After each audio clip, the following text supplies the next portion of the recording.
A poor diet now outranks smoking as the leading cause of death on the planet, as well as specifically in the United States.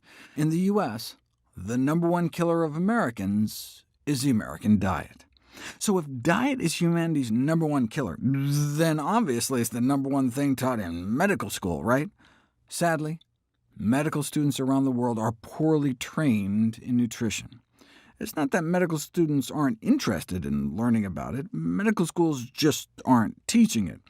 Without a solid foundation of clinical nutrition knowledge and skills, physicians worldwide are generally not equipped to even begin to have an informed conversation about nutrition with their patients. How bad is it?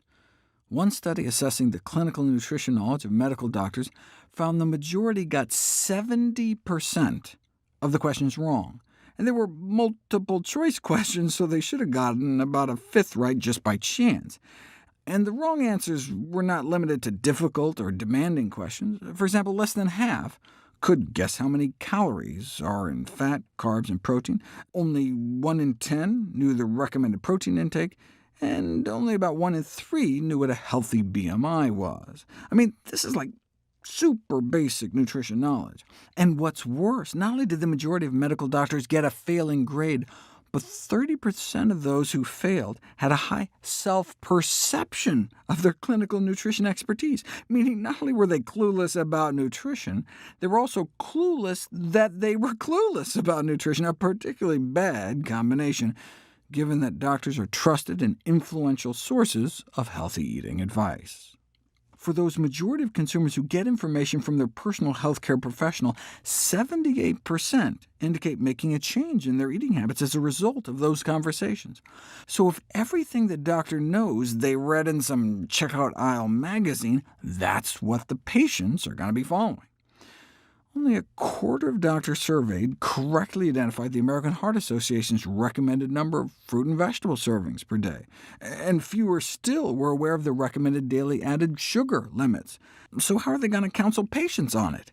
Yet again, of the doctors who perceive themselves as having high nutrition knowledge, 93% couldn't answer those two basic multiple-choice questions.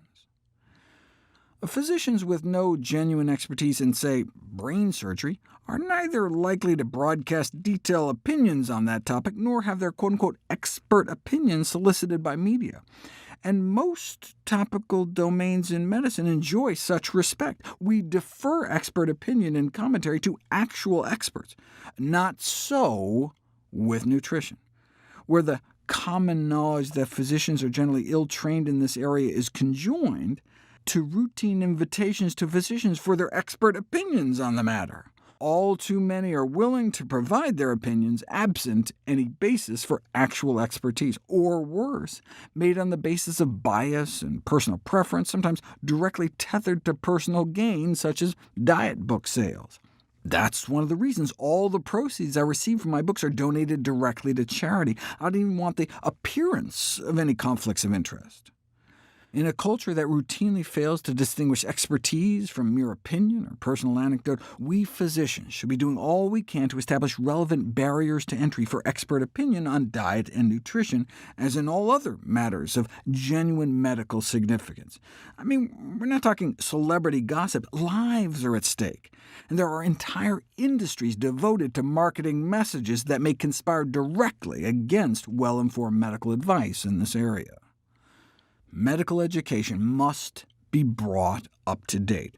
For physicians to be ill-trained in the very area most impactful on the rate of premature death at the population level is an absurd anachronism.